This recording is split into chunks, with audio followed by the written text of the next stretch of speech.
Hi guys, Random here, back with a bit more World of Warships. Yes, we're looking at one of the members of Random's naval group. He sent me a replay. This is Rook 1704, and yeah, I've played a fair few number of games actually with Rook, and yeah, he's a very nice chap. But he sent me this one, and this is in his Minotaur. So he's taken it out, tier 10 game, entirely his replay, and yeah, so I'm not going to take control of the camera here. This is the game as he played it. Now, of course, the tier 10 British light cruiser Minotaur, fairly renowned for its rapid firing guns. It is a very good ship. Obviously, you've got the smoke there and the heel as well because you're a British cruiser, not just because you're tier 10. You've got the hydroacoustic, and you can see there that at the moment it looks like he's heading towards B cap. But in the chat there, you can see he's asking the Cossack if he's going to B or A, because he's kind of figuring out where he needs to be, really. Which is, you know, fair comment. You've got the Shimakaze there, heading off towards the C cap, and it looks like the Cossack is, at the moment, heading towards A. Along with quite a lot of his team, along that bottom of the map there. And another Minotaur, a Richelieu, Izumo, and the Shima, sort of heading along towards the sea side of things.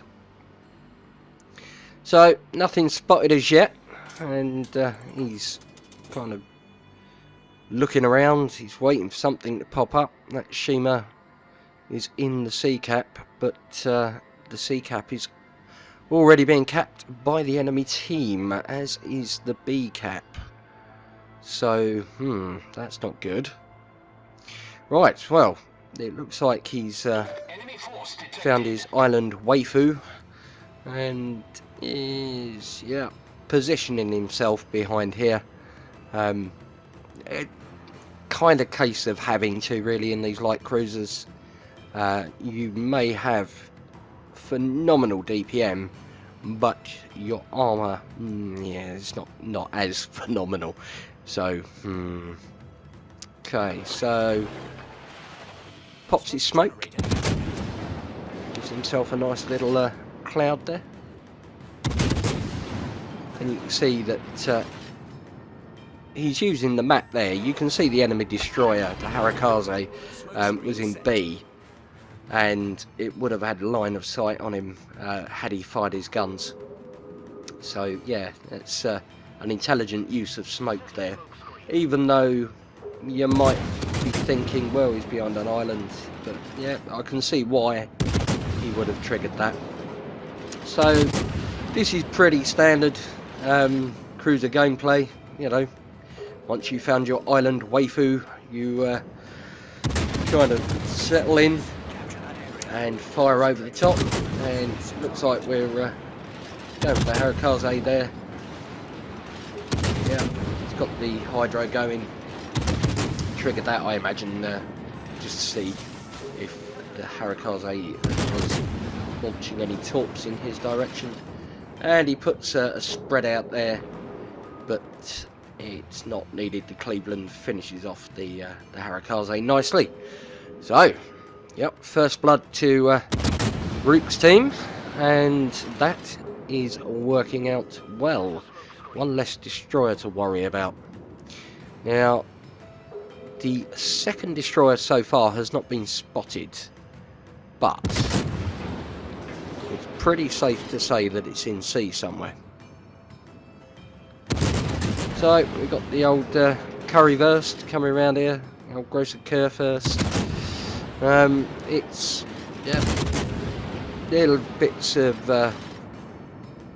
British AP damage on there. It's kind of a difficult boat to play. It's very good against cruisers, and if you're close enough, it's very good against the upper belt of battleships. But at a distance, when you're battling stuff like Kurfürsts, it's, yeah, it can be inconsistent, shall we say. It depends exactly where the shells fall as to how your luck is.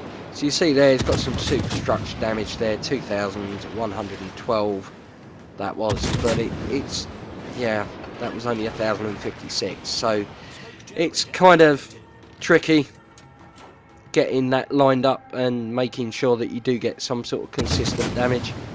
And we got the Moskva with the space camo on there, so of course it looks like it's already on fire. The other enemy destroyer was just spotted in the northeast of sea, and talking of being spotted, that would be a radar or hydro, but he's detected there. Yep, that Moskva is only 5.9k away, so he's quite close. Now obviously Root's got his smoke here, that's kind of moot at the moment while he's detected. Now he's just dropped off, so, and now he's detected again, so yeah, radar, everyone loves it. Although it could well be, like I say, hydroacoustic. So he's trying to reverse back around this island. He's taking a lot of fire there. A lot of fire. He's got the enemy Minotaur over there, and can't actually read what that one is, but I think it's one of the Pan-Asians. So, yeah. So we can see here, we have a Montana and a Moskva, and he's just taken a massive hit from that Amagi, virtually killing him. So yeah, he's not really got much of an option here. So the Montana, well, the Minotaur take him out. The torps that he launched, yeah, he's just been sunk, and he's managed to get a just flesh wound, and he's just sunk another one. So he's just managed to get a double strike. So yeah, that just happened. You do have to wonder exactly what the enemy ships were thinking as they came round there. He'd been detected. He'd been either hydroed or radared. They must have known he was there.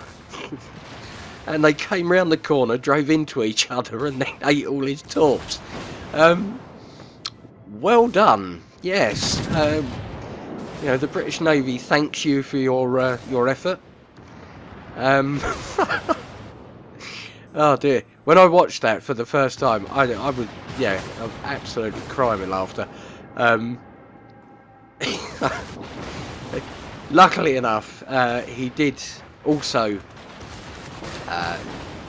sort of watch the rest of the match out, so we can watch the rest of the match play here.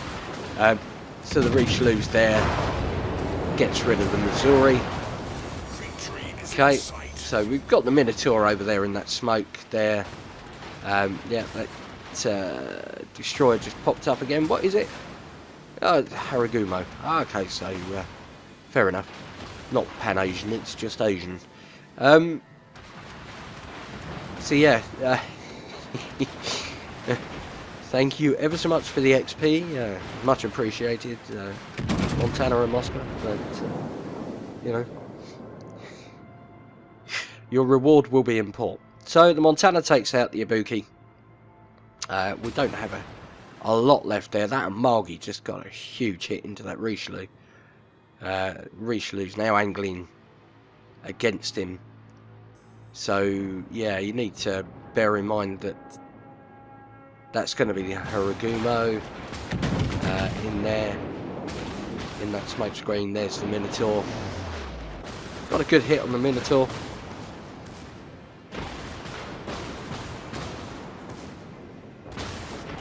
Yep. Secondary's going to work there on the Montana as well. So, we've got another Montana coming round behind him. that Minotaur's in for a really bad day. That Montana is not in for a great time either, as he eats one, and then, just in the nick of time, the Kronstadt takes it out. Takes out a ship there and just gets the game to finish. So let's have a look at the score here.